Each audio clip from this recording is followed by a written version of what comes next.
Hello and welcome to our Saturdays with Tara Hangout on Air. I'm Mary Beth at the Law of Attraction Club, and we're on the web at the loaclub.com. On these hangouts, we collaborate with our friends Tara. This hangout is the summary of our theme for the week and continues on our member conference line with live Q&A. Today's topic is Law of Attraction exercises to change your life. What is it about the world of yours that's so compelling that you allow yourself hour by hour, week by week, and year by year to be distracted from stepping into a new version? You can get invites to our open calls, which we offer periodically, and our powerful free letting go process by going to the loaclub.com. So now we welcome Robin and Tara.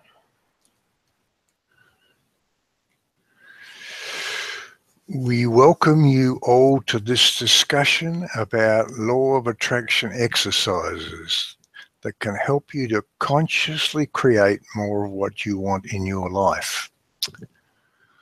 We're going to talk about two basic types of exercise and when and how often you might choose to use them and why and how they can help you.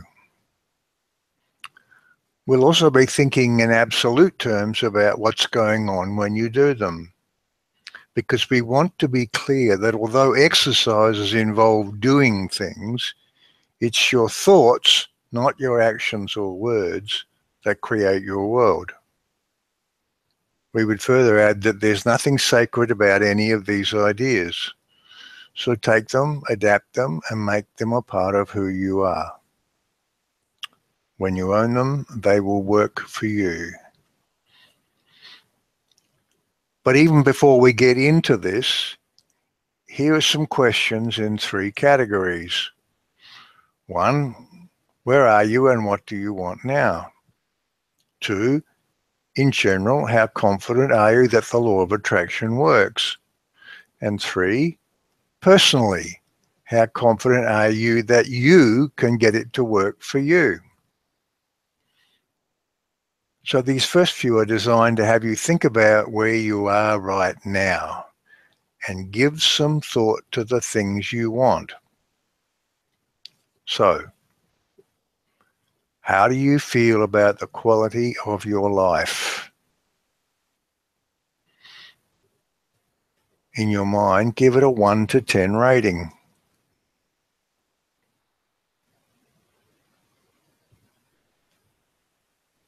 Then, what is one thing you'd like to achieve sometime soon?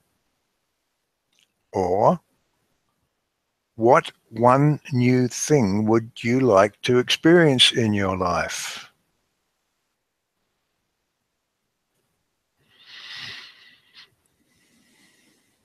Good. Now in category 2, let's think a little about the law of attraction and the mechanics of bringing those new things into your world. Here's some questions on the law itself. Don't think about the right answer. What's your answer? Do you believe that the law of attraction works? How confident are you about that? In your mind, give that a 1 to 10 rating.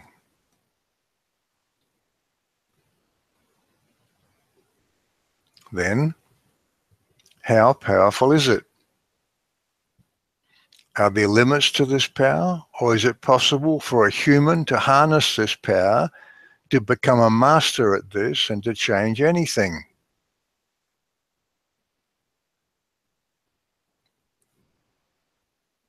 And for a master, how long does manifestation take? Is it possible to change things quickly? Is it possible to change things instantly?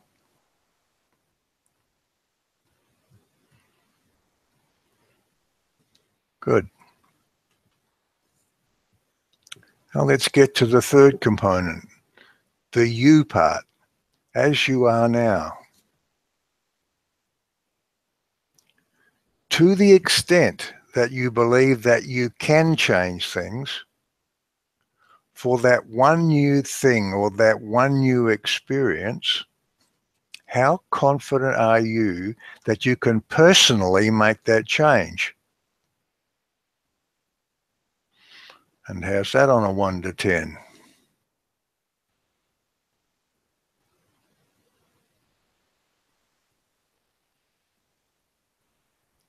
Now think about a potential time frame for what's possible. By when do you think you could manifest those new things?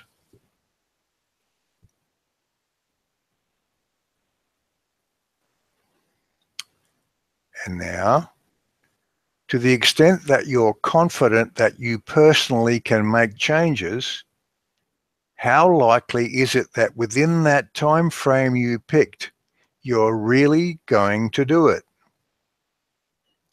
Will you actually, consciously create that new stuff?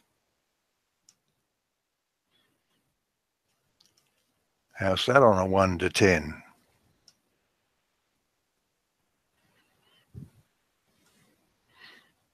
Good. So now here comes what is for many of you the final important question. It's a biggie. If those last ratings weren't close to a 10, why not? You know you can do it because we only asked you about stuff within the range of what you believe you can do. Today we're going to be talking about some more hows. But if you've been interacting with us for a while, you already know some powerful processes. So you also know how you could do it. So think about this question. What is it then that's holding you back? Or asking that another way, what is it about that virtual reality of yours that's so compelling that you allow yourself hour by hour, week by week, and year by year to be distracted from stepping into a different version?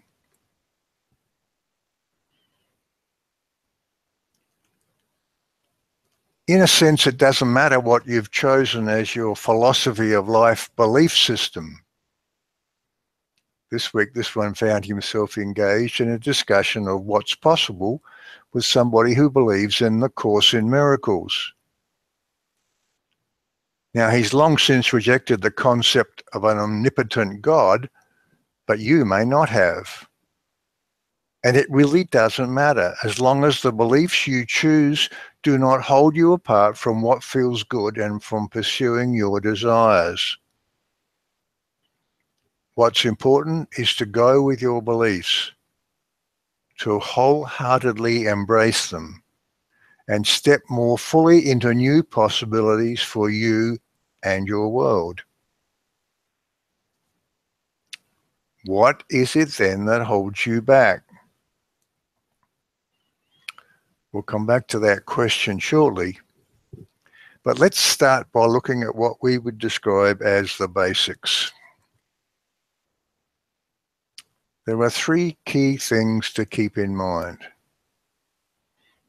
Firstly, it's important to remember that you're not a physical being. The ongoing reality that's you is a timeless consciousness.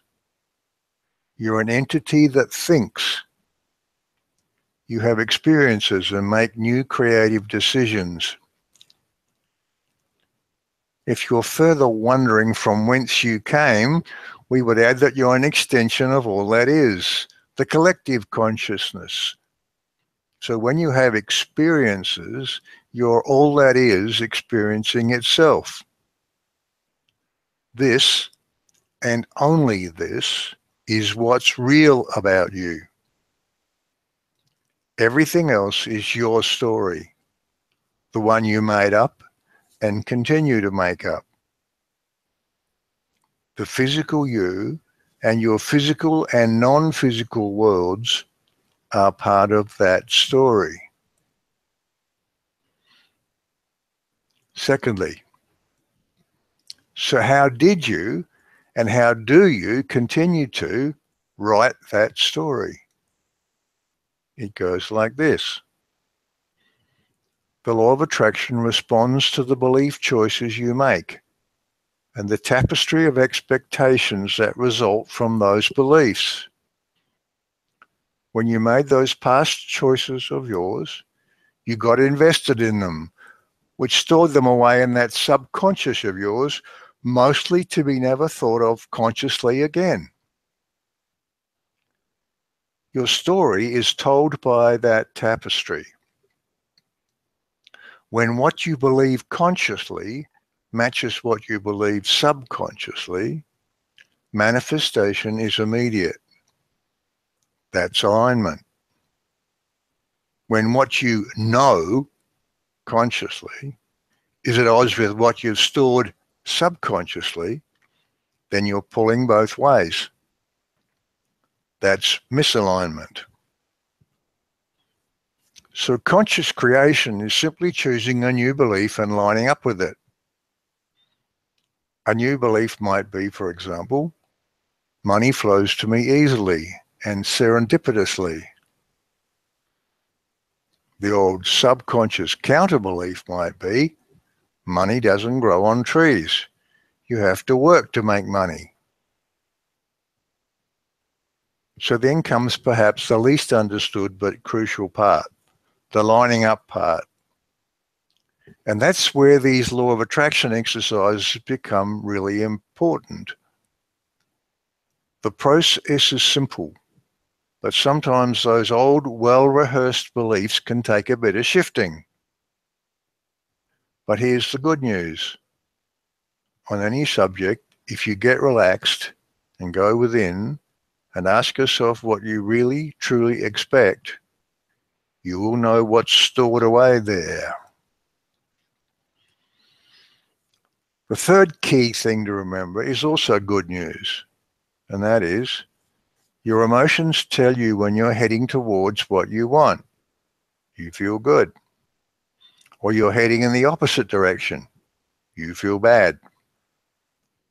That's because who you are and what you want are all part of the same thing. And when you're flowing with the truth of who you are, your emotions are positive. And when you're engaged with a lie, your emotions are negative.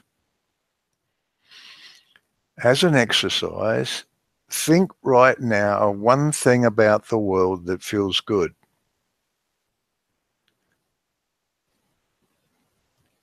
That thought is in line with the truth of you.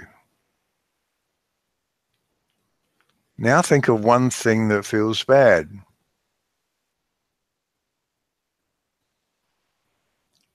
That thing, whatever it is based on a lie. It's not congruent with who you are. So now we have the basics down. Let's talk about some hows, some law of attraction exercises. And we're going to talk about them in two categories, expanding and focusing. Expanding. These are for getting you in touch with who you are. Use them regularly. Make them a part of your daily routine, or use them particularly when you're feeling a bit lost for what seems like no particular reason. Focusing. These are for changing something in your expectation tapestry. Use these whenever your emotions take a dive, whenever you react negatively to anything. Just be aware, as with everything else in the universe, there is no sharp line between these two. But we're making the distinction to help you decide when to use them and how they work. Expanding processes are designed to get you out of the day-to-day and away from the tyranny of that physical world you've wrapped around you. The simple truth is, if you take the time on a regular basis to become the observer instead of just the player, to be in the stands and not just on the field, you will find that your perspective changes. The awareness of who you are becomes more present. The way you react to things becomes less automatic and more considered. And the ambient level of your vibration rises. Everything gets easier. And the easier it gets, the easier it gets. More and more things simply click into place. You start to inhabit a more cooperative universe. You become a master. Let's look at some examples. In the expanding category, there's what we could call the 12-a-day and the once or twice a day exercises. Here's some 12-a-day examples. The observer. Take 3 to 5 seconds and do a timeout. Simply observe yourself. The oneness. Take 3 to 5 seconds and let go of everything. Give it all back to the universe and just be at one with all that is. Because you are one with all that is. And this is just knowing that. Commit to a 12-a-day process, and in 2 months you'll inhabit a new you. In the once or twice a day category, there's meditation. Take 15 minutes and focus on something simple, your breathing or a candle. Notice your thoughts and let them go. Be with yourself. Be with us. In the focusing category, for example, whenever you feel bad, there's our letting go process, which has all the key ingredients. Welcoming in the bad thought, seeing the lie behind it, letting it go, appreciating yourself, and stepping into a world without that lie. If you're feeling overwhelmed, there's the Abraham placemat process, where you get out your to-do list. Then on a sheet of paper or placemat, put on the left only those things you know you will do today. On the right, list the things you are passing back to the universe to handle. And it does. There are a million processes, and these are just some examples. You can use contemplation and meditation to expand your awareness. You can change belief habits by conscious choice and focus. So, are you ready for change? Are you starting to anticipate and relish the idea of stepping into something new? Are you ready for you to commit to becoming a master at this? And if you're hesitating, what's holding you back? Is it that the world you're playing in is so compelling and so completely mesmerizing and seems so completely real and external and beyond your ability to change that you allow yourself hour by hour, week by week, and year by year to be distracted from stepping into a different version? Well, if so, we both understand and don't understand.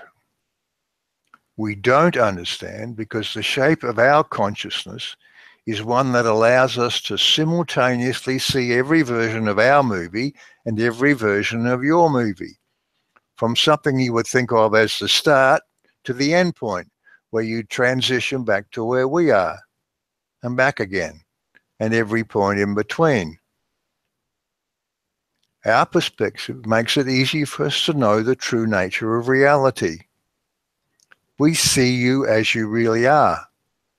And when we say things like, if we were in your shoes, we would, and so on, it's because it's so clear to us that you are this magnificent, powerful creator who can move mountains.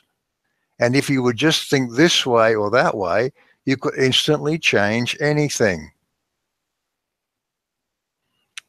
And we do understand, because we also know that it's this perspective of ours that keeps us from the leading edge of creation that you have stepped into.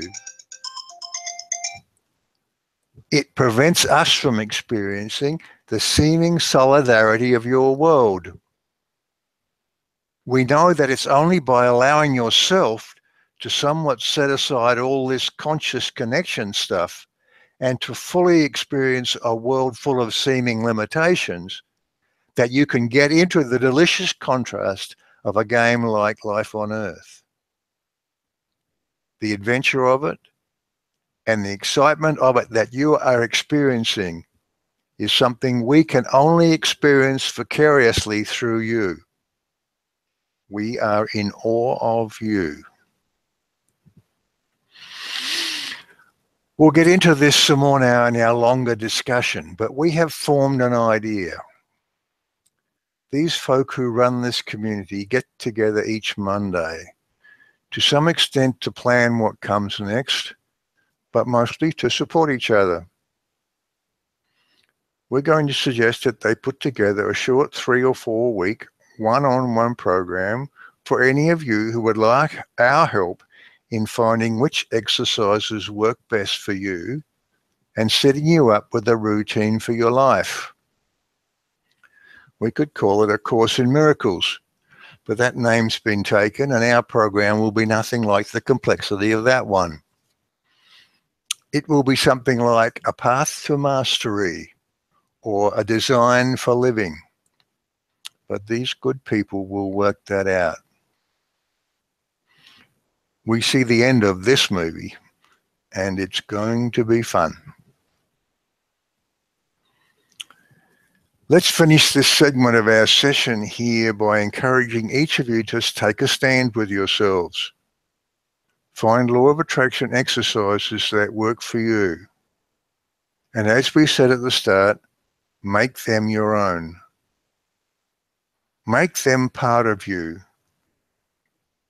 Each of you has your own path, and each of you will find that path if you will allow yourself to know that you can. Choose to allow that. And now to our longer discussion, where, as always, we welcome your questions and comments.